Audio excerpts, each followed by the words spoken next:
지금 요 사이클대로 진행이 된다고 봤을 때 2025년 하반기네요. 그죠? 네. 이때 피크를 찍는 거예요. 그럼 이때 가격이 얼마냐? 한 27만 불. 네. 그러니까 4억이 넘어요. 과거 패턴을 봤을 때 이때 이제 110일이 됐을 때 상승을 하는 거거든요. 네. 요거로 보시면 지금 저희가 딱 요 시점에 와 있다는 겁니다. 네. 요거를 이제 10월경으로 보거든요. 음. 10월의 어느 날 발동이 네. 걸릴 것이다. 어.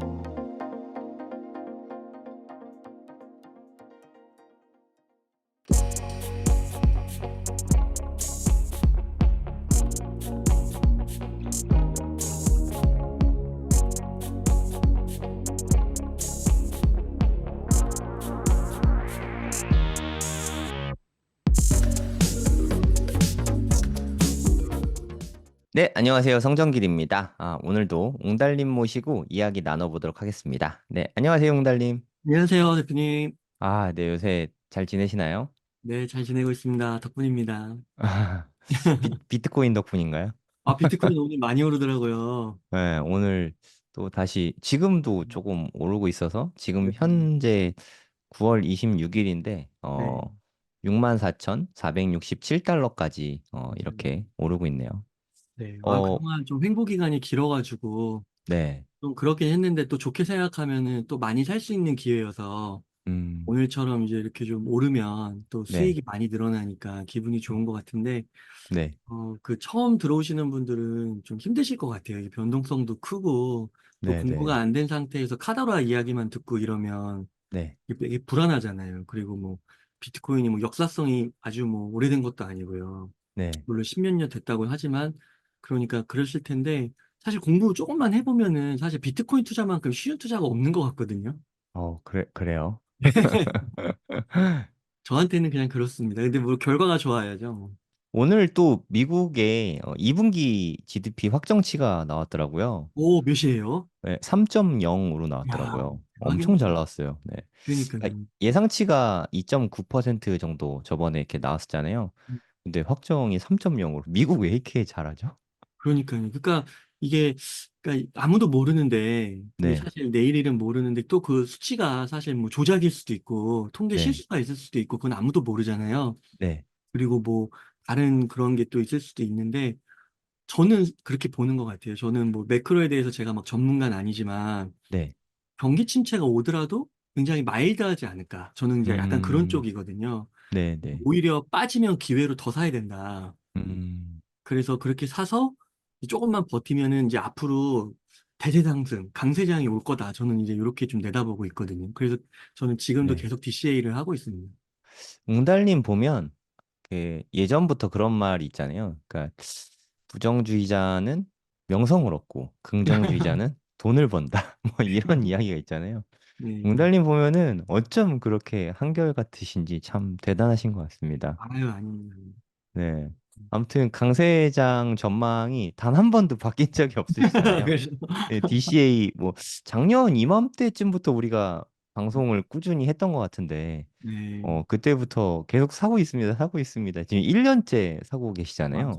1년 동안 네. 지금 거의 300일 가까이 계속 사고 있는 것 같고, 네. 그다음에 이제 그런 것 같아요. 저는 정말 약세장은 이제 비트코인 기준으로 좀 많이 보니까요. 네. 최소 50% 이상 하락한다고 하면 이제 그때는 좀 생각이 바뀔 것 같은데 음, 한 2, 30% 정도는 사실 주식에서도 지수도 2, 네. 30% 나스닥도 빠지거든요. 음, 그럼 뭐 그 정도는 오히려 버티면서 그냥 가는 거죠. 야, 내공이 대단하십니다. 반토막 나스닥도 난 거 아니면 빠진 걸로도 안 본다. 이렇게 그렇죠. 보는 거잖아요. 네. 나스닥도 보면 2010년부터인가 해서 한 8배 올랐거든요. 그 어, 지수가.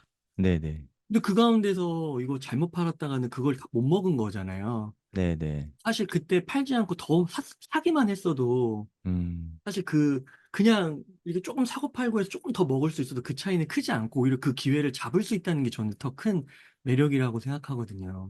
웅달님께서 예전에 고래동 공부에서 그걸 강의로 해주셨었잖아요. 그러니까 제일 베스트에만 샀을 때랑 어, 워스트에만 샀을 때랑 그 차이가 진짜 너무 적더라고요. 몇 퍼센트였죠? 뭐 한 맞아요. 5%였나? 맞아요. 얼마 안 하여튼 됐어요. 진짜 그러니까 연간 평균이 아니라 전체 수익률이 5%인가밖에 차이 안 나는 거 보고 아, 내가 왜 이렇게 타이밍을 재려고 했지? 이 생각 되게 많이 했거든요. 아, 네. DCA가 진짜 정말 중요하구나. 뭐 이 네. 생각을 옹달님 보면서 되게 많이 했어요. 제가 제가 오늘 자료는 준비를 못 했는데, 제가 계좌를 비트 세이빙이라는 유료 서비스로 네, 계속 모으고 있잖아요. 네, 이것도 하루에 한 최소 5만 원, 10만 원은 지금 계속 매수하고 있을 거거든요. 비트 세이빙이 코인원 계좌로 연결돼 있으니까, 네, 코인원에 들어가서 좀 싸다 싶으면 더 산단 말이에요. 여윳돈이 좀 생기고 수입이 들어오고 이러면. 네, 그러면 진짜 이거는 싸다 생각해서 제가 산 거고, 비트 음, 세이빙은 그냥 계속 돌아가고 있는 거예요. 네, 그럼 지금까지 예를 들어 한 300일을 샀다고 하면 요거 수익률이 나왔을 거 아니에요? 비트 네, 세이빙. 네, 네, 그리고 요거 코인원이 나왔을 거 아니에요? 네, 그거를 제가 며칠 전에 비교를 해봤어요. 네. 어떤 결과가 나타나셨을 것 같으세요? 그러니까 맥락으로 봐서는 거의 비슷했을 것 같은데. 오히려 비트 세이빙이 좋아요. 매일매일 사는 게, 네. 근데 그게 2, 3% 차이가 나요. 그러니까 오히려 더 차이는 좋네요. 얼마 안 네, 났는데 저는 이거를 떨어져 더 싸다고 생각해서 계속 산 거거든요. 네, 근데 만약에 그 돈을 오히려 비트 세이빙에 넣어서 비트 세이빙이 하루 5만 원, 10만 원 사는 게 아니라 뭐 20만 원, 30만 원을 사게 한 거죠. 네, 그랬으면 얘가 한 2, 3% 최소 뭐 한 3, 4%는 더 높다는 거죠. 음, 그러니까 이게 시간이 일주일, 뭐 한 달, 요런 거는 당연히 내가 예측을 해서 사는 게 더 맞을지 모르지만, 네, 이렇게 300일 이상으로 어느 정도 중장기적으로 계속 사는 걸로 따지면, 네. 사실 인간의 선택이, 이게 큰 효과가 없다는 거죠. 신기하네요. 네. 그래서 저는 그걸 요즘에 또 많이 깨달았어요. 매일매일 사는 게 정답일 수도 있다. 맞아요. 이게 몸소 실천으로 보고 계시네요. 예, 그래서 정말 중요한 거는 내가 투자하고 있는 자산이 내가 매도 시점, 네. 그때까지 봤을 때 계속 우상향 하느냐 안 하느냐가 제일 중요한 거고, 음, 사실 그 우상향 한다라는 것만, 네. 확신만 하고 있으면, 오히려 이 과정은요, 그냥 더 떨어지는 게 더 좋은 것 같아요. 변동성이 큰 거. 음, 왜냐면 이게 계속 그냥 쭉 우상향을 한다고 하면 계속 비싸게 사는 거잖아요. 네. 물론 결국엔 플러스가 될 테지만. 근데 네. 이게 막 이렇게 갔다가, 이렇게 갔다, 이렇게 갔다가 하면은 이게 더 모으는 거죠. 그러니까 제가 이제 조금 있다가 코인원 계좌를 오픈해서 이제 보여드릴 텐데, 지금 수익률이 한 4, 5% 났거든요. 한 음, 300일 동안 사가지고 4, 5%난 거예요. 네, 네. 근데 이게 어떻게 보면 계속 우상향, 300일 동안 우상향 계속 하면서 내가 계속 했다고 하면은 어떻게 보면 이 정도 수익률이 안 나왔을 수도 있을 것 같아요. 음, 나왔을 수도 있으려나? 아무튼 그거는 뭐 계산을 해봐야 되는데, 좋은 건 이제 저는 요 가격대에서 이만큼을 이제 모았으니까 네. 여기서 이제 확 오르게 되면은 이제 훨씬 큰 수익을 얻을 수 있는 가능성이 열려 있는 거죠. 그러니까 우리가 너무 평단에 집중하지 말고 수량에 집중해야 되는 이유일 수도 있겠네요.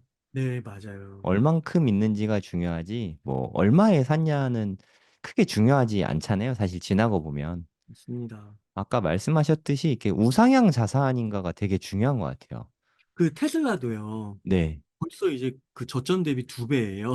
네. 올해의 접점이죠. 최저점도 아니고. 맞습니다. 올해 저점 138달러인가 그랬는데 음, 오늘 좀 전에 보니까 260달러가 넘었더라고요. 네네. 요즘에 미국의 GDP 성장도 사실 되게 좋은 편이고, 그리고 금리 인하, 이제 뭐 확정된 거잖아요. 아, 금리 인하 그렇군요. 이제 패턴으로 이제 접어든 거죠. 피봇된 거잖아요. 그죠? 맞습니다. 금리 인상의 시기에서 이제 저금리를 향해 가고 있는 항상 방향성이 되게 중요하지 않습니까? 지금 네. 금리가 낮아지고 있는 시기에는 자산들이 올라가는 시기고 특히 뭐 성장주나 위험 자산으로 분리되는 아까 말씀하셨던 그 변동성이 큰 녀석들은 수혜를 볼 수밖에 없는 그런 시국이지 않나? 그런 생각이 드네요. 그런 것 같습니다. 그러니까 이제 금리 인하로 돌아선 게 4년 반이라고 그러더라고요. 네네. 그러니까 아무리 못해도 저는 3년은 금리 인하 기간을 갖지 않을까. 음, 만약에 지금 이번에 비컷에서 0.5 내렸는데 네, 갑자기 물가 올라간다고, 물론 또 진짜 극단적으로 물가가 올라가면 인상할 수도 있겠지만, 네, 비컷을 0.5를 했는데 갑자기 또 금리를 인상한다고 하면 웃기잖아요. 아예 그러면은 금리 인하를 네, 비컷을 하지 말든가 베이비를 하든가 아예 하지 네네. 말든가. 근데 음. 이걸 이렇게 하는 거 보면은 이 기조가 상당 기간 갈 거라고 본단 말이죠. 네, 그럼 만약에 3년 정도. 네, 4년 반이라고 했으면, 금리 인하가 4년 반 만에 나왔다 했으면 금리 인하도 한 4년 볼 수 있는 거잖아요. 네, 근데 저는 정말 보수적으로 그냥 반띵을 하는 거예요. 2년. 음, 그러면 2년 동안의 금리 인하 시기 다, 그리고 지금 이제 5%니까 내려갈 공간도 아직 많잖아요. 네. 그러면은 사실 비트코인 사이클이 딱 내년 하반기까지거든요. 그러면은 지금부터 2년을 해도 1년이 있다가 이제 비트코인 사이클이 과거 패턴에 비춰봤을 때 끝나는 거기 때문에 네. 내년까지는 비트코인이 당연히 좋을 수밖에 없지 않을까. 음. 아무리 보수적으로 봐도. 그러니까 앞으로 1년간은 좀 안전하게 상승을 바라보고 있다. 이렇게 보면 될까요? 네, 저는 좀 그렇게 보고 있습니다. 아, 네. 그러니까 저도 그렇게 생각하고 있지만 웅달님이 그렇게 말씀해 주시면 왠지 마음의 안도감이 느껴지고 정말 그렇게 될 것 같고 네, 그런 네. 마음이 좀 듭니다. 그러니까 이번 지금 같은 때가 좀 거의 없는 것 같아요. 이제 이게 트레이딩 이코노믹스라는 사이트에서 이렇게 미국 금리를 보여주는 차트거든요. 이렇게 맥스로 하면은 되게 옛날부터 나오는데 아주 옛날은 사실 뭐 제가 경제 활동하던 시기라서 그때는 뭐 제가 잘 모르고 2000년 초반에 이때는 금리가 무려 6.5%까지 올라갔었거든요. 근데 2000년 초반에 그 닷컴 버블 뭐 그런 거 IT 버블 있었잖아요. 이때 애플 주가도 엄청 빠졌었거든요. 네. 그때 보면은 6.5%였던 게 1%까지 엄청 빠졌죠.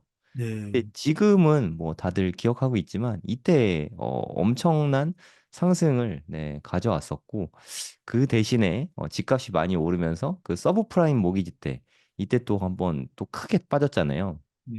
그래서 많은 분들이 금리 인하를 하면 경제 위기가 온다. 이렇게 좀 선후 관계가 좀 뒤바뀌게 좀 알고 계신 분들이 되게 많으신 것 같아요. 그리고 저도 좀 헷갈리고 뭐 그렇거든요. 뭐가 먼저인지 좀 되게 헷갈리잖아요. 근데 음, 이때 봐도 이때는 IT 버블이 꺼지면서 사실 뭐 애플, 아마존 너무너무 좋은 기업들인데 이게 좀 너무 너무 빨리 왔던 거죠, 사실. 그 주가가 먼저 오르고 실적은 좀 뒤늦게 나오기 시작하니까 지금은 너무 좋잖아요. 뭐 아마존, 뭐 애플 너무 좋은데 이때만 해도 주가가 너무 이르게 올라와 가지고 버블이 낀 거죠. 그래서 어쩔 수 없이 경제 위기가 왔었죠. 그래서 엄청난 속도로 금리를 낮춘 걸 볼 수 있습니다. 이때 금리가 6.5%였는데 1%까지 상당히 많이 빠졌죠. 이제까지 이때 이후로는 20년 동안 6.5% 금리는 없었어요. 네, 최근에는. 그리고 요때도 계속 높아지다가 이때 한 5%까지 올라갔었거든요. 2008년, 2009년 이때 서브프라임 모기지 때문에 그것도 엄청난 사건이었잖아요. 그래서 그거를 해결하려고 금리를 갑자기 또 이렇게 크게 낮추게 됐죠. 5%에서 0.25%로 갑자기 한 번에 낮추게 됐습니다. 지금 이때랑 금리 절대적인 숫자 자체는 비슷하잖아요. 그죠? 하지만 지금은 경제 위기가 오지 않았잖아요. 사람들이 왔다고 오해하고도 있는데 진짜 전혀 뭐 경제적으로 문제가 없는데 이때 또 코로나 때고 코로나 때는 사실 애초에 금리 자체가 2.5%에서 0.25까지 빠졌으니까 이 낙폭 자체가 금리의 낙폭 자체가 크진 않았었는데 지금은 아까 웅달님 말씀하셨듯이 되게 높은 곳에 있잖아요.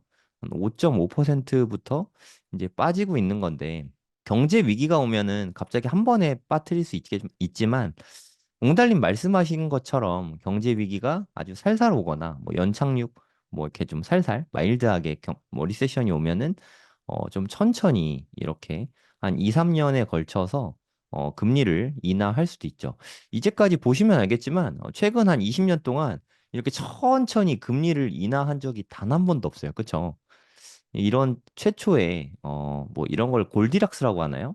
경제는 좋은데 금리도 낮추는 낮은 금리와 좀 이렇게 호황을 같이 맞이하는 골디락스가 올 수 있는 가능성도 없진 않은 것 같습니다. 뭐 이거는 어떻게 될지 모르겠지만 가능성이 없진 않은 것 같아요. 옹달님 말씀드리니까 이렇게 될 수도 있지 않나 하는 좀 기대감이 좀 생기네요. 네. 거기에다가 이제 아까 또 말씀드렸던 게 2, 3년 동안 천천히 내려갈 수 있는데 그것도 좀 불안할 수 있잖아요. 네, 근데 이제 저는 비트코인의 관점에서 봤을 때는 내년이 사이클이거든요. 그쵸. 그 세 네 내년이 사이클 번째 정점이죠. 정점이니까 1년이잖아요. 네, 이제부터. 네, 그러면은 뭐 비트코인은 제가 볼 때 굉장히 비트코인에 투자하는 건 보수적인, 음, 비트코인이 오른다는 것에 베팅하는 거는 상당히 괜찮은 결정일 수 네. 있다. 이렇게 보고 있는 겁니다. 합리적 선택?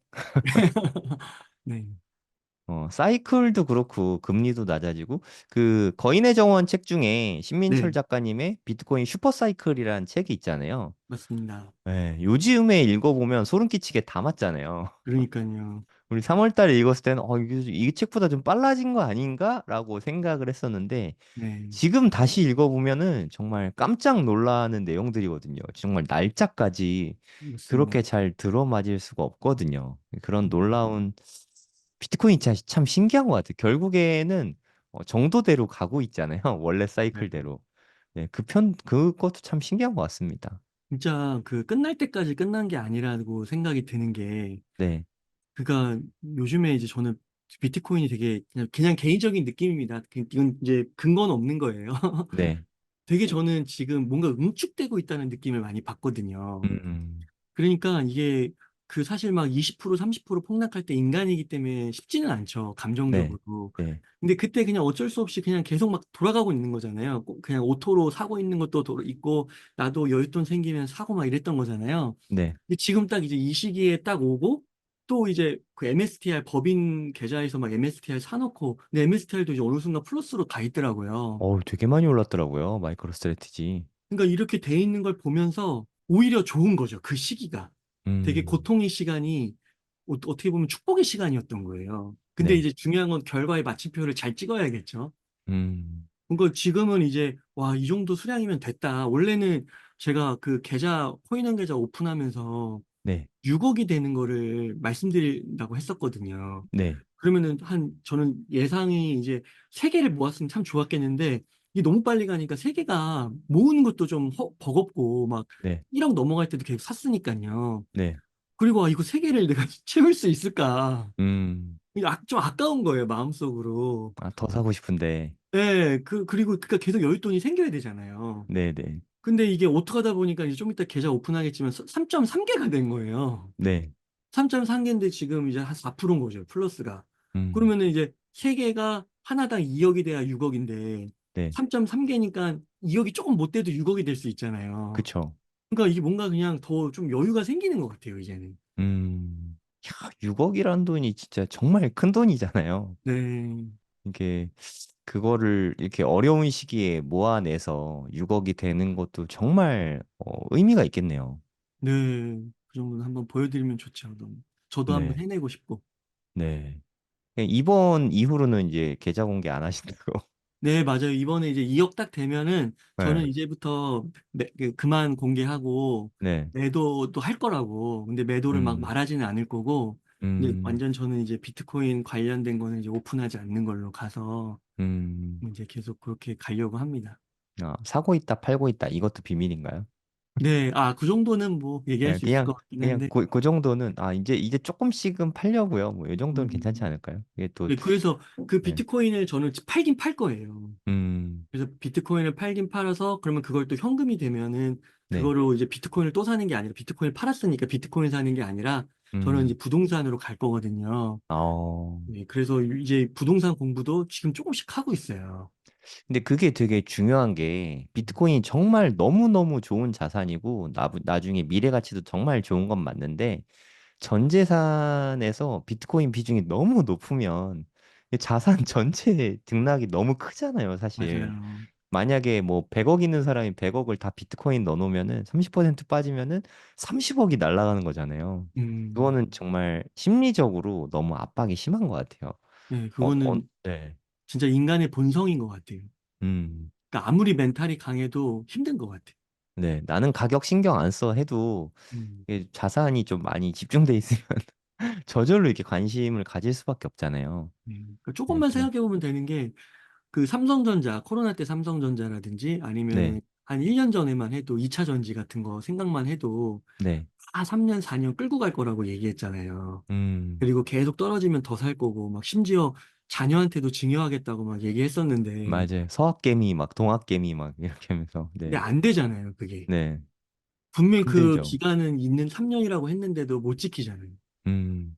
인간의 마- 본성인 것 같아요. 3년 갖고 있었으면 그래도 뭐 최고점에 물린 사람은 아직도 회복은 안 됐겠네요. 네, 삼성전자는 좀 힘들고, 근데 삼성전자도 사실 계속 분할해서 샀으면 네, 8만 원일 때 탈출할 수 있었겠죠? 맞아요. 네. 음, 분할 매수, 그러니까 바이더 딥이 진짜 생각보다 진짜 힘든 것 같아요. 쌀 때 맞아요. 매수하고 하는 게 쉽지 않은 일인데, 옹달님 정말 대단하십니다.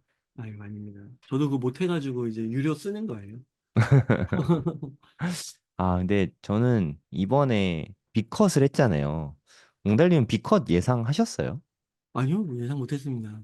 진짜 저도 좀, 그러니까 2, 3일 전부터 페드워치 분위기가 좀 심상치 않아서, 뭐, 비커 진짜 하나보다, 뭐, 한 2, 3일 전에 그런 생각이 들긴 했는데, 그러니까 금리 인하 일주일 전만 해도 다들 베이비 컷을 0.25% 내리는 걸 다들 예측했었잖아요. 갑자기 시장이 좀 더 그래서 급박하게 올라가고 있는 그런 느낌이에요. 나스닥도 지금 되게 많이 올라갔잖아요. 11월에 또 비컷이 될 수 있다. 약간 좀 요런 분위기가 좀 생겼더라고요. 네, 네. 근데 기대치가 너무 높으면 사실 안 좋은 거긴 한데. 그러게요. 네. 그러니까 만약에 올해만 베이비 컷만 두 번 해도 올해 기준금리 1% 낮아지는 거잖아요. 1%면 음, 진짜 되게 크지 않습니까? 아우, 진짜 너무 크죠. 네, 올해 1%, 뭐 내년에 1%, 26년에 1%, 뭐 이렇게만 해도 2%대 금리 되니까. 음, 그럼 그 동안에는 뭐 이렇게 성장주라던가 암호화폐 같은 뭐 좀 가상자산 이런 쪽에는 되게 큰 호재가 될 것 같아요. 금도 되게 사상 최고치 지금 막 찍고 있고 맞습니다. 좀 코로나 때만큼일지는 모르겠지만 자산 버블의 시기가 좀 오기는 올 것 같아요. 제가 뭐 최근에 시장의 마법사들 책을 좀 다시 읽고 있는데 그 네, 책에 보면은 그런 이야기가 나오더라고요. 그러니까 버블이 끼잖아요, 항상. 그 음, 금리 인하하고 경제 위기 오고 뭐 그러기 전에는 버블이 막 끼잖아요. 그럼 버블이 올 거를 예상해서 숏을 쳐야 돈을 많이 번다고 사람들이 오해를 하잖아요. 근데 빅숏이란 영화 있잖아요. 옹달님 네, 보셨나요? 봤죠. 네. 그거 보면은 마이클 버린가? 그 거기서 음, 나오는 그 사람이 숏을 쳐가지고 이렇게 뭐 계속 가격이 올라가면 손해 보는 구간이 있잖아요. 저는 그게 몇 달인 줄 알았거든요. 근데 그게 한 2년이었대요. 맞아요. 전 그게 그렇게 긴지 몰랐거든요. 그러니까 음, 2년 동안 숏을 치면서 계속 버블이 끼니까 그때 손해가 막심해서 거의 망할 수도 있었는데 극적인 순간에 정말 그 서브프라임 모기지 사태 터지면서 리먼 브라더스 막 파산하고 이러면서 큰 돈을 벌게 된 거라고 하더라고요. 그러니까 숏에 베팅해서 돈 버는 거는 얼마나 힘들면 그렇게 영화까지 되겠어요. 음, 그러니까 뭐 워렌 버핏 진짜 돈 롱에만 베팅해갖고 정말 많이 벌었는데 현물로 뭐 주식만 사잖아요. 워렌 버핏은. 근데 뭐 되게 뭐 드라마틱하긴 않지만 정말 최고의 부자가 되지 않습니까? 긍정주의자가 돈 번다는 얘기는 맞는 것 같아요. 맞습니다. 네, 이제 정말 피벗의 시대. 예, 피벗의 시대가 진짜 오긴 왔는데, 이 사람들이 무언가는 투자해야 될 것 같은데, 어떻게 투자해야 될지, 뭐 부동산, 주식, 코인, 뭐 너무 많으니까 공부를 그거 다 챙겨 하기가 너무 힘들잖아요, 사실. 이럴 때 고래동 공부와 함께 하시면 종합적으로 많은 분들이 함께 공부하면서 좀 많은 인사이트를 얻으실 수 있을 것 같아요. 네. 네이버에다가 고래동 공부라고 검색을 하시면 저희 카페가 나오지 않습니까? 저희 카페 보시면은 10월, 11월, 12월 4분기죠. 2024년 4분기 3개월 동안 공부할 수 있는 이 프로그램이 준비가 돼 있습니다. 일단 10월 달, 다음 달이죠. 다음 달에는 제가 차트 관련된 아주 기초적인 강의를 하고요. 반 교수님이 미국 주식에 대해서 설명을 해주시죠. 미국 주식 많은 분들이 궁금해하는 주식들이 있잖아요. 뭐 테슬라라던가 또 미국 주식 어떤 것들 좋아하죠? 강 교수님은 테슬라 좋아하십니다. 네. 그러면 테슬라에 대해서 궁금하시거나 테슬라뿐만 아니라 다른 것들도 되게 많이 다루시더라고요. 미국 주식 관련돼서 궁금하신 거 있으면 다 답변도 다 해주시니까 좋은 시간이 될 것 같습니다. 요새 또 부동산이 또 다시 이렇게 꿈틀꿈틀하고 있지 않습니까? 꽤 많이 올라가고 있는데 이제 남덕현 이사님이 부동산으로 작은 부자 되기 20억이면 작은 부자인지 잘 모르겠지만 작은 부자 되기 관련해서 강의를 해주실 예정이고 그리고 옹달 대표님 강의 저도 정말 좋아하는 강의인데 이제 옹달 대표님 강의를 4분기와 함께 해주시면 한 달에 한 번씩 강의를 들을 수 있거든요. 인터뷰하시면서 얻은 인사이트 그리고 책 워낙 많이 읽으시잖아요. 책 네. 읽으면서 얻으신 인사이트들 사업하면서 투자하면서 얻은 인사이트들을 다 전수해 주시니까 그냥 뼈 때리기의 장인이라고 생각합니다. 되게 부드럽게 말씀하시지만 거기에 뭐 정말 팩트 폭행 네, 하시면서 아주 좋은 강의로 네, 많은 분들이 열광하시는 이유가 있더라고요. 그 빅소영 대표님이 독서 모임, 아웃풋 독서의 네, 우리나라 최고봉이신데 항상 좋은 책들로 우리를 좀 이끌어 주시는 것 같아요. 네, 빗소영 대표님이 마찬가지로 매달 독서 모임을 이끌어 주실 예정입니다. 그리고 요즘에 핫한 분이시죠. 이제 피보세 시대잖아요. 정말 피보세 시대. 금리 인하가 될 때 2025년에는 어떻게 대응해야 하는가? 이게 사실 우리가 가장 궁금한 부분 아니겠습니까? 그럼 금리 인하하면 우리는 뭐 사야 되냐? 어떻게 해야 되냐? 이게 되게 궁금하실 텐데 김광석 교수님 강의 너무너무 잘하시잖아요. 함께 해주시면 공부가 많이 될 것 같습니다. 그리고 또 1년 만에 나오시죠. 네, 강호동 대표님이 창업으로 어떻게 하면 좀 부자가 돼서 건물주까지 갈 수 있을까? 가슴을 열어놓은 허심탄회한 강의로 함께 해주실 예정입니다. 이 모든 강의를 3개월 동안 함께 하실 수 있습니다. 실시간 줌으로 함께 할 수 있고요. 총 강의 수 제가 세어보니까 15개 강좌더라고요. 15개 강좌에 16만 9천 원. 단톡방에 저도 있고 웅달 대표님도 항상 계시잖아요. 항상 이렇게 이야기 나누고 네, 이런 좋은 시간을 함께 공부하면서 2025년까지 쭉 함께 하시면 좋을 것 같습니다. 혹시나 2025년까지 쭉 함께 하고 싶으신 분들은 이 프로그램은 그러니까 15개월짜리 프로그램이거든요. 24년 4분기와 25년 1년 내내 함께 하시는 프로그램들 얼리보드로 20% 할인으로 제공해 드리니까 관심 있으신 분들은 함께 보시면 네, 좋을 것 같습니다. 그 비트코인 저는 이제 앞서서도 이제 말씀을 드렸지만 네, 내년까지 너무 좋게 본다.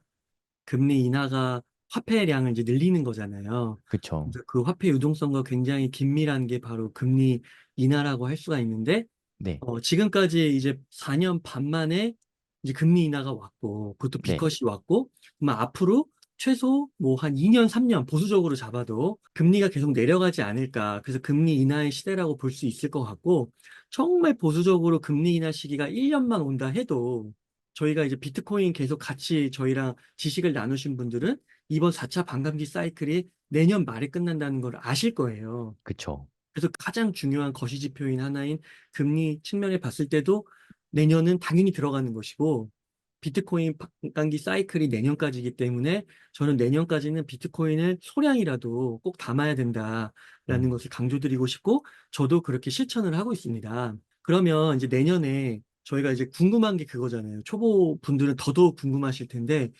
비트코인 가격 도대체 얼마까지 갈 것이라 아, 보시냐. 너무 궁금해요. 네, 정말 너무 진짜 궁금합니다. 막 한 10% 오르고 뭐 끝나면은 그거는 의미가 없잖아요, 사실. 네, 공부에 의미가 없으니까.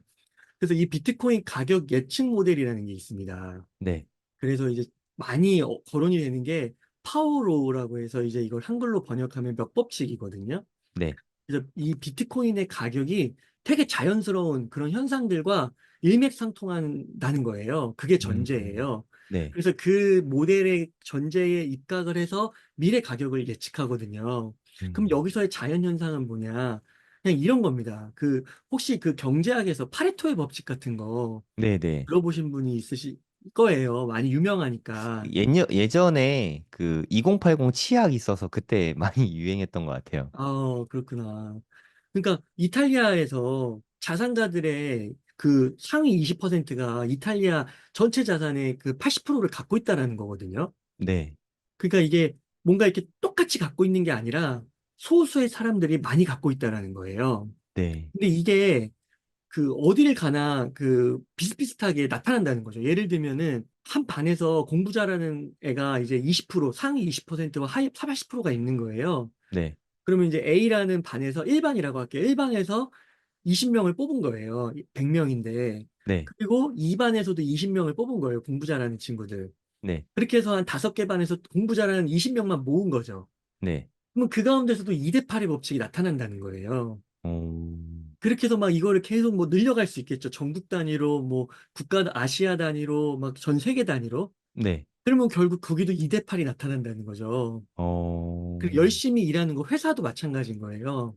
네, 회사에서 정말 일 열심히 하는 20%가 기업 대부분의 매출을 내는데 아, 맞아요. 그 사람들만 모아서 또 하나의 부서를 만들어도 그 안에서 또 2대 8이 나타난다는 거죠. 신기하네요. 그러니까 그게 어떻게 보면은 이제 2대 8에 속해 있으면서 저 사람이 너무 잘하면 난 인간이기 때문에 인간의 본성상 약간 이제 나는 안 되는구나 하면서 포기하는 사람들이 나타날 수 있다는 거죠. 음, 그래서 그런 사람들께 또 모아놔서 거기서 또 생길 수 있고 또 생길 수 있고 그래서 이런 식으로 이제 자산이 집중되는 건데 성과가 집중이 되는 건데 이게 또 대표적으로 나타나는 게 바로 금융시장이라는 거죠. 아, 그러니까 주식이나 뭐 부동산이나 그리고 이런 자산의 많은 부분을 소위 양극화라고 하죠. 네, 그런 것들이 뭐 주식을 예를 들면 이런 거죠. 이렇게 막 폭락이 오고 막 힘들고 막 이랬을 때 그냥 많은 사람들은 던지는데 그 상위의 20%, 뭐 10%이 사람들은 계속 사는 거예요, 그냥. 웅달림이네요. 그러면 이제 결과론적으로 결국에 딱 봤을 때는 이렇게 2대 8의 법칙으로 나타난다는 거죠. 네, 그러니까 이게 계속해서 양극화가 일어나니까 이제 그때는 이제 정치가 개입을 해서 부자들에게 세금을 더 매긴다거나 뭐 이런 식으로 해가지고 또 이거를 평준화 시켜야 또 사회가 원활하게 돌아가는 면이 있으니까 이제 복지 체제를 만들든지 그렇게 돌아간다는 게 이런 자연현상이라는 겁니다. 네, 근데 요거에 입각한 게 이제 몇 법칙, 이 파워로우라는 건데 네, 이거에 입각하면 우선 장기적으로 이제 지금부터 한 9년 후죠. 네. 2033년에 13억 정도가 된다고 얘기를 하고 있어요. 100만 불. 예. 그래서 이게 시간에 따라 이렇게 선으로 증가하는 게 아니라 이렇게 증가하는 거죠. 지금이 비트코인 가격이 한 8천에서 8,500 정도인데 네, 이게 9년 후에 13억이 된다는 거니까 이제 이게 근데 또 13억이 이렇게 되는 게 아니라 이렇게 지수적으로 간다는 겁니다. 네, 네. 네, 그래서 요게 이제 수학과 물리학의 자연 원리, 자연 법칙과 맞아 떨어진다. 그래서 요게 이제 비트코인 파워로우를 그림으로 나타낸 거거든요. 야, 그래서 이게 좀 그림이 복잡하긴 한데 설명을 드려보면 요 빨간색이 네. 가격이에요. 비트코인의 실제 실제 가격. 가격. 네, 네. 그럼 지금 이제 9월이니까 한 요쯤 위치해 있겠죠. 네, 그래서 요쯤 위치해 있고 한 6만 불 되니까 한 요쯤에 위치해 있다고 볼 수 있을 것입니다. 네. 근데 이제 이게 가격이 이렇게 움직이는데 그 파워로우에 의하면 요 중간에 요 선 보이시죠? 조금 진한 남색 선. 네, 네. 가운데에 선이 있네요. 네, 요게 이제 평균선이에요. 파워로우로 음, 봤을 때 네, 요렇게 움직인다는 겁니다. 그러면 이게 이제 평균이니까 맥시멈 값하고 미니멈 값이 있겠죠. 네. 그래서 맥시멈은 여기까지 요 시기로 봤을 때 2025년 4월로 봤을 때 이 가격까지 올라갈 수 있다라는 거예요. 맥시멈은 한 20만 불, 20만. 미니멈은 한 5만 불 정도 되네요. 그렇죠. 그래서 요거에 이제 중간으로 한 요 정도까지 갈 수 있다. 네, 한 뭐, 11, 2만 불 될 것 같네요. 맞습니다. 그래서 요렇게 이제 예측을 하는 거거든요. 네, 그러면은 이제 이게 그런 거죠. 이게 주식시장이 그 사람들의 광기와 또 심리적인 이런 게 많이 작용을 하다 보니까 이제 이런 현상들이 나타나는 거죠. 막 폭등을 할 수도 있고 폭락을 할 수도 있고. 하지만 네. 그 중간 값으로 한 요 정도로 이렇게 움직일 것이다. 라고 음, 보는 겁니다. 그러면은 지금 요 사이클대로 진행이 된다고 봤을 때 여기 2025년 하반기네요. 그죠? 네, 이때 피크를 찍는 거예요. 네, 그럼 이때 가격이 얼마냐? 쭉 가면은 한 27만 불. 네. 그러니까 4억이 넘어요. 야, 최고로 잘 됐을 때. 네, 네. 그러면 피크 가격일 때 미니멈 라인이 얼마냐? 14만 달러. 대략 한 2억 정도 되겠네요. 네, 2억 정도 되는 겁니다. 한 그래서 2억에서 4억 정도니까 평균적으로 한 3억 정도 보고 있네요. 이 모델에서는. 맞습니다. 그렇게 보는 겁니다. 음, 그래서 요 정도 가격을 우리가 예상할 수 있고, 그 다음에는 이제 또 반감기 사이클 지나면서 다섯 번째 반감기로 가면서는 이제 폭락 기간이, 그러니까 하락 기간이 한 1, 2년 또 지속이 되는 거죠. 어. 근데 요렇게, 이게, 네, 네, 이 모델이 기존의 사이클을 바탕으로 맞습니다. 시뮬레이션을 한 것 같은데 네, 맞나요? 맞아요. 그래서 그걸 계속 보정하고요. 음, 계속 계산을 해서, 근데 그 과정이 나오긴 나오더라고요. 근데 이제 그건 좀 네, 너무 어렵고, 설명하기도 어렵고, 이해하기도 어렵고, 네, 물리학자들하고 수학자들이 이걸 만들었다고 하더라고요. 음. 그래서 이런 식으로 흘러간다라는 거죠. 그러니까 사이클이라는 게 물리학자와 수학자들도 이게 기존 사이클을 과거를 참고해서 이렇게 만들잖아요. 맞아요. 전혀 근거 없는 게 아니라 정말 상당히 신뢰도가 높다는 거를 네, 여기서도 좀 볼 수 있는 것 같아요. 그래서 2억에서 한 4억 정도 우리가 음, 볼 수 있을 것 같고, 그래서 이분이 지오반이라는 교수님이신데, 지금은 교수가 아니신 걸로 알고 있는데, 네, 그 스케일이라는 책이 있어요. 우리나라에 음, 번역됐거든요. 네, 근데 그 책 엄청 두꺼워요. 거의 한 네, 1000페이지 가까이 되는 책인데, 저희 이야, 집에도 있거든요. 네, 읽어보셨어요? 예, 그 옛날에 읽었는데 기억이 하나도 안 나요. 그냥 그때 그냥 무슨 말인지도 모르고 읽었던 것 같아요. 네, 2017년인가 18년도에 샀거든요. 네, 네, 근데 이제 그거 교수님이 이제 비트코인에 빠지셔서 어, 그 스케일의 원리로 자연현상을 막 탐구하신 분이거든요. 스케일의 네, 관점으로. 근데 그걸 비트코인에 적용하니까 너무 맞다는 거예요. 와, 신기하네요, 그래서 그것도. 이분이 이제 트위터에서 그거를 이제 말씀하고 계신데, 이분이 음, 예상하는 것도, 200K. 네, 한 2억, 우리나라 돈으로 2억 6천 정도 보고 계시더라고요. 그리고 이제 요거는 그래서 우리가 지금 한 요 정도 기간에 요 과거 패턴을 봤을 때 이때 이제 110일이 됐을 때 상승을 하는 거거든요. 네. 요거로 보시면 지금 저희가 딱 요 시점에 와 있다는 겁니다. 너무 저대로만 되면은 어, 너무 좋겠네요. 그러니까 이제 얼마 안 남은 거예요, 진짜. 네. 요거를 이제 10월경으로 보거든요. 음, 10월의 어느 날 발동이 네. 걸릴 것이다.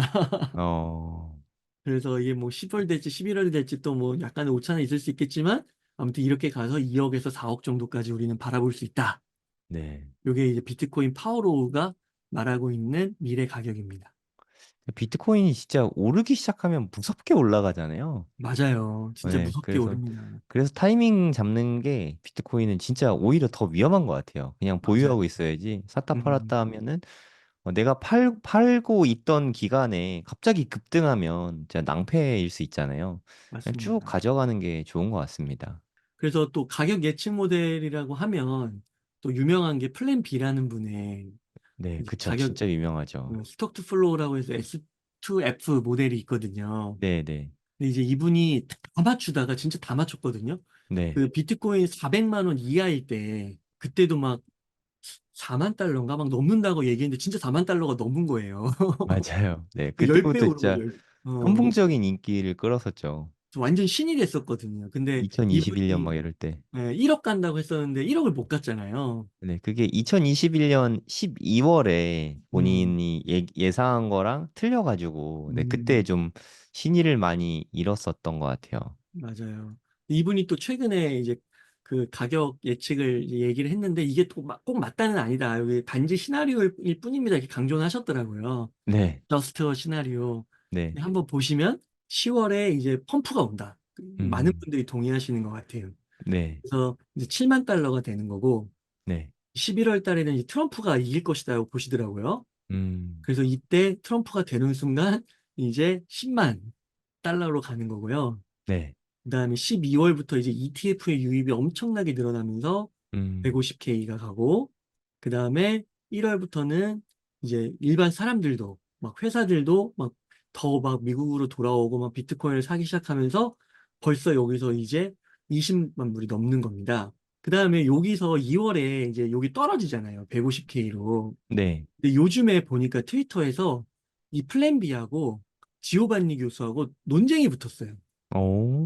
오, 그래서 누가 맞냐. 막 네, 이렇게 논쟁이 붙었거든요. 네, 그래서 이걸 적은 게 아닌가 싶은데, 어, 파우로들을 믿는 네. 사람들은 한다는 거죠.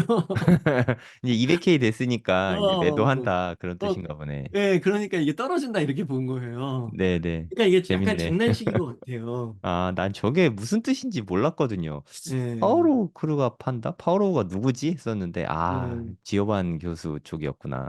예.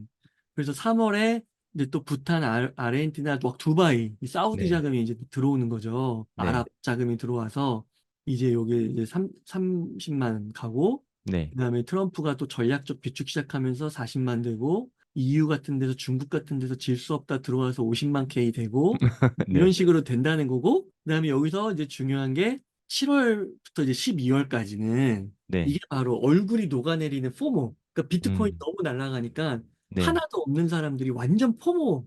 그러니까 막 얼굴이 일그러지니까 이게 바로 얼굴이 녹는다라고 표현을 한 거거든요. 네, 네, 나는 하나도 없는데 저 사람은 진짜 하나 갖고 있었는데 막 부자가 되니까. 네, 그래서 이제 이 포모가 오고 이제 그때 다음부터 막 그러면 더 살 거 아니에요. 네, 그러면서 이제 갖고 있는 사람들은 팔기 시작하니까 이게 음, 이제 떨어지기 시작하는 겁니다. 그래서 이제 2026, 27 이제 하락장을 맞이한다 이런 시나리오거든요. 네, 근데 저는 요거 플랜 B를 읽으면서 이 가격은 저는 사실 이거는 좀 말이 안 된다라고 생각은 하고요. 네, 솔직히 말씀드리면. 그렇지만 이 시나리오는 하나하나의 시나리오는 시간 문제이지 저는 이루어질 수 있다고 봐요. 네, 되게 맞는 말씀이신 것 같아요. 네. 그 여기 내용 하나하나는 꼭 이 기간이 아니긴 해도 언젠가는 당연히 다 이루어질 것이 아닌가. 네, 그러니까 아까 맨 앞에서 소개드렸던 한 9년 후에 13억이 되는 시나리오 그런 것도 음, 가능할 수 있는 거고요. 네, 그래서 뭐 이런 것도 한번 소개시켜 드려봤습니다. 그래서 저는 이제 오늘 가격 측면에서 말씀드렸는데 그 비트코인 이제 공부 좀 시작하시면 뭐 희소성, 이동성, 내구성, 세분화 가능성, 검열의 저항 이런 것들을 알게 되실 거예요. 네, 이런 거는 이제 저희 그 신민철 작가님이 멘탈이전부터 유튜브 채널에서 소개해 주시고 설명도 해주고 계신데 이런 걸 공부하는 게 저희 고래돈 공부예요. 네, 이런 거 하나하나 공부하면서 왜 비트코인이 사기가 아니냐, 왜 비트코인이 미래 화폐고 가장 강하고 좋은 돈이 될 수 있느냐 이런 것들을 토론하는 거거든요. 네, 그러니까 저는 이제 그렇게 믿고 있으니까 제가 막 지식을 나누면 이제 그거에 아니라고 생각하면 또 질문도 주시고 그러면서 저도 답변을 드리는데 내가 답변이 부족한 것 같아? 그럼 또 공부해가지고 답변을 드리기도 하고 음. 이렇게 되는 거죠. 네, 아까 그 저는 플랜 B 시나리오가 네, 가격은 사실 좀 무리수가 좀 있지만 사실 포모라는 게 개인의 포모만 있는 게 아니잖아요. 일단 가격이 갑자기 크게 뛰게 되면은 기관의 포모가 일단 또 무시 못 하잖아요. 기관의 포모가 오게 되고 그리고 뭐 국가단에서도 포모가 오기 시작하면 예를 들어서 뭐 중국하고 미국 이런 데서 뭐 이렇게 국가 차원에서 전략적 비축 자산 뭐 이런 얘기를 쓰는데 국가에서 모으기 시작하면 뭐 한두 개씩 이렇게 모으지 않잖아요. 맞아요. 영국이나 프랑스 막 이런 데, 뭐 독일 이런 데서도 막 경쟁적으로 매수하기 시작하면 그때 가격은 정말 예측이 불가할 것 같아요. 네, 그게 아무리 못해도 저는 뭐 한 10년 내에는 가능성이 높다고 생각하거든요. 제 개인적으로는.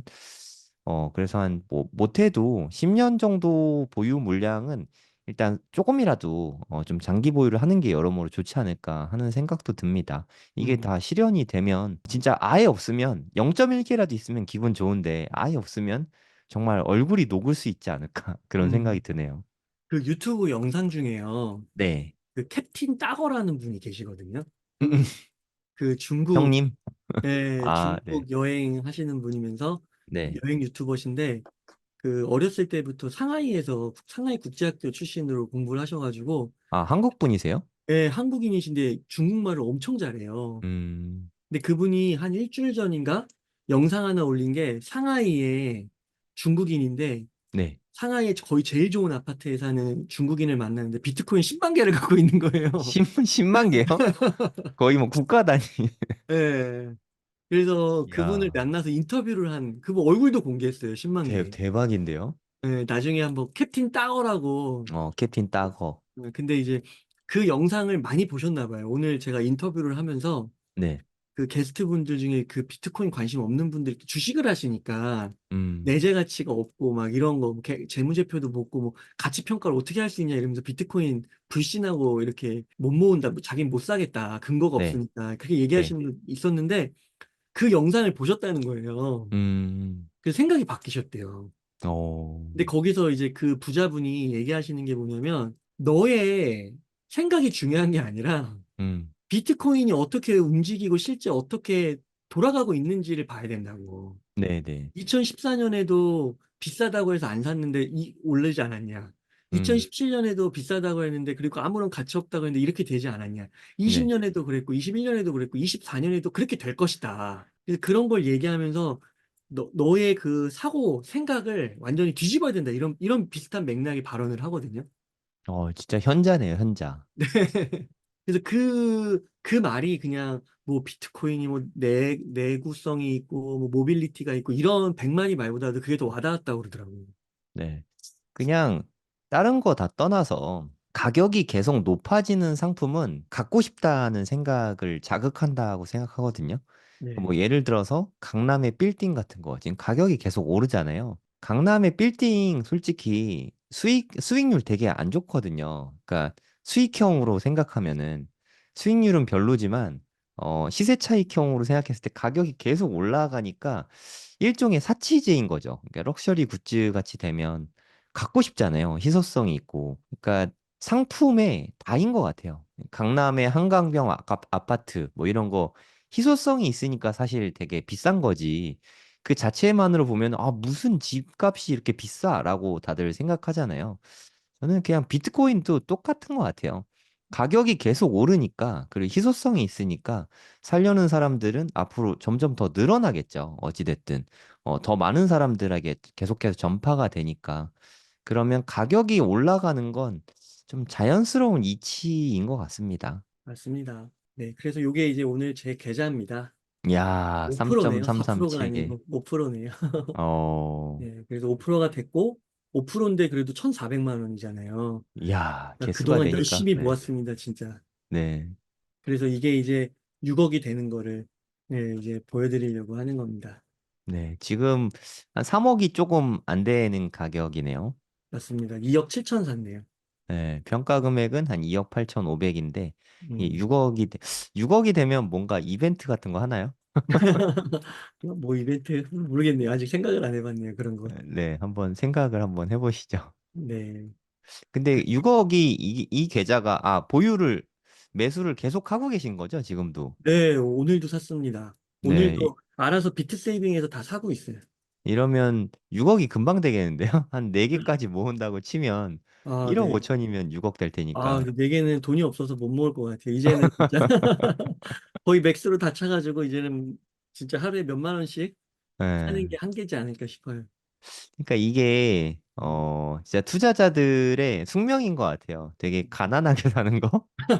계속 사게 되니까 난 분명히 열심히 일해서 돈 많이 벌었는데 다 투자가 돼 있으니까 늘 돈이 없고 뭐 이런 게 투자자의 숙명이지 않을까. 좀 궁핍함삼? 네, 그게 투자자의 본 모습인 것 같아요.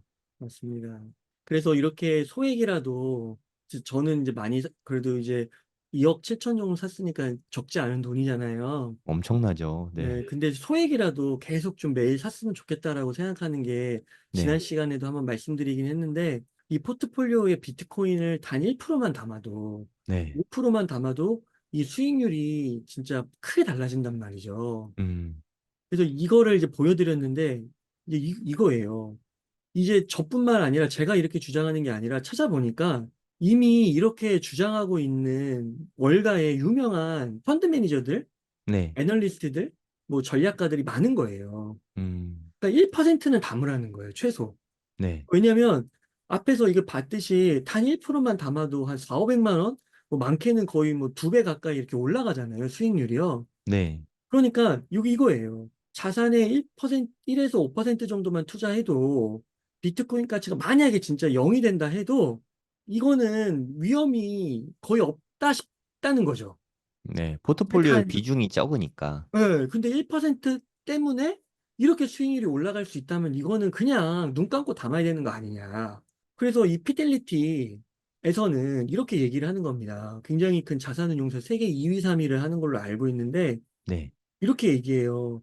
이 무슨 탈중앙화 이런 개념도 몰라도 된다. 이런 관점과 상관없이 음. 그냥 투자 포트폴리오에 비트코인을 담을 필요가 있다라는 겁니다. 네.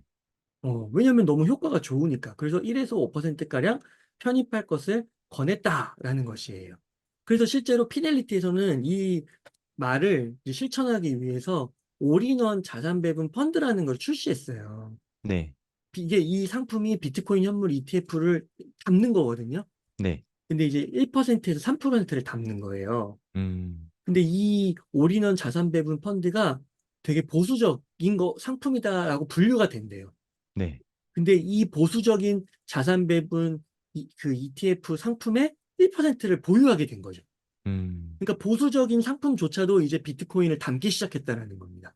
의미가 있죠. 1%면 뭐, 네, 네, 의미가 있죠. 그러니까 보수적이라고 했으니까 보수적인 사람들이 살 텐데 네, 거기다 비트코인 1%를 담았다는 거는 위험이 거의 없다는 게 동의가 됐기 때문에 그렇게 정의를 내릴 수 있고 분류를 할 수 있는 거겠죠. 네. 그래서 이제 공격적으로 좀 하고 싶으신 분들이 3%, 음. 균형을 좀 맞추고 싶은 분들이 2% 이렇게 되는 겁니다.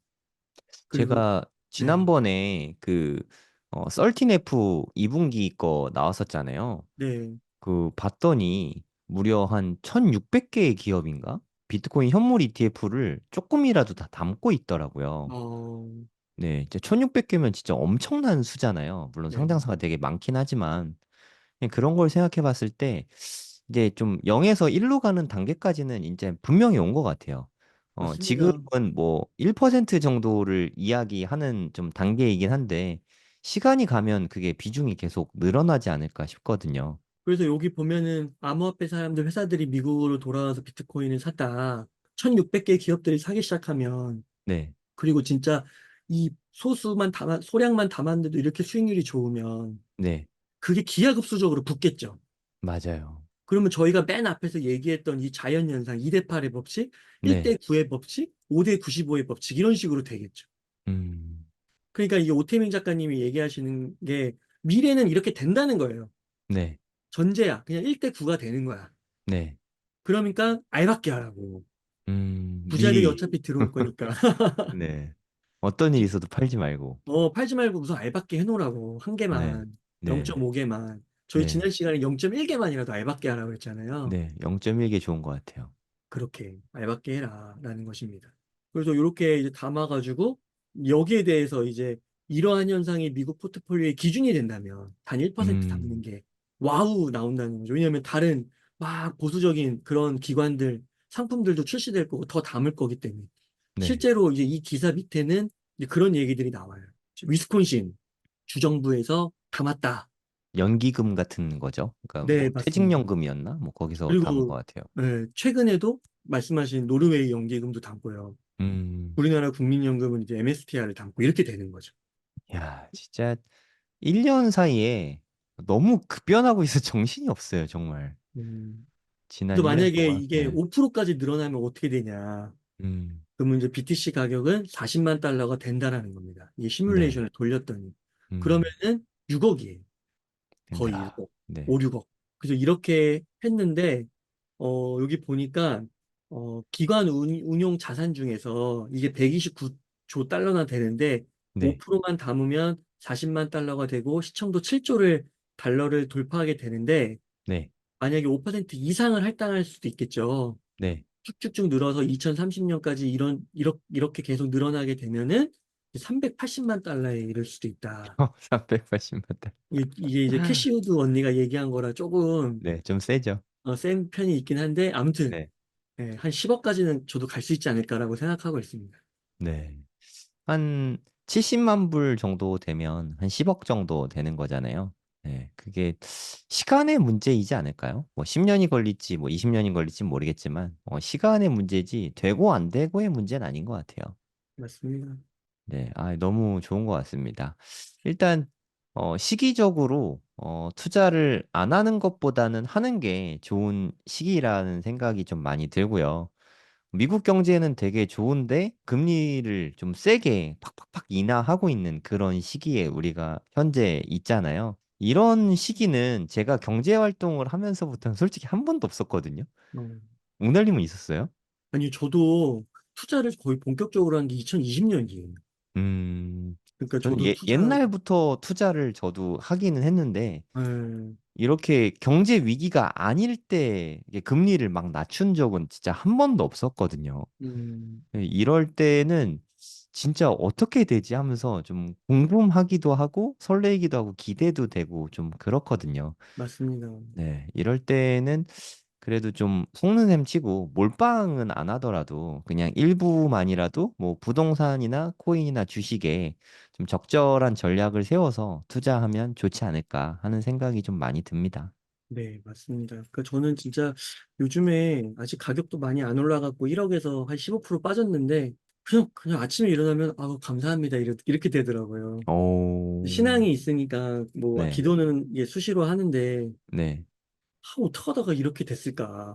음, 그리고 창업한 지도 이제 한 10년 돼가고 어, 그럴 때 이제 10년 전에 막 그 결혼하고 막 신혼생활 이제 막 시작했을 때 보면은 그때 진짜 돈이 별로 없어가지고 막 월세 반전세부터 시작하고 막 그랬었거든요. 네, 근데 또 어떻게 이렇게 돌이켜보니까 이렇게 됐고 또 앞으로 어떻게 될지 모르지만 또 이렇게 좋은 자산을 발견하게 됐고 또 이렇게 모으게 됐을까 이런 게 참 감사하더라고요, 그냥. 아, 맞아요. 진짜 감사한 것 같아요. 네, 경제 활동을 하는 시기에 이 비트코인이라는 자산을 알게 되고 또 경제 활동을 하면서 번 돈을 아예 투자를 못하는 사람도 되게 많잖아요. 네, 근데 그 돈을 투자할 수 있는 여력도 있는데 비트코인도 알게 됐다는 거, 그리고 공부도 하고 있다는 거, 이게 진짜 정말 감사한 일이지 않나 하는 생각이 드네요. 맞습니다.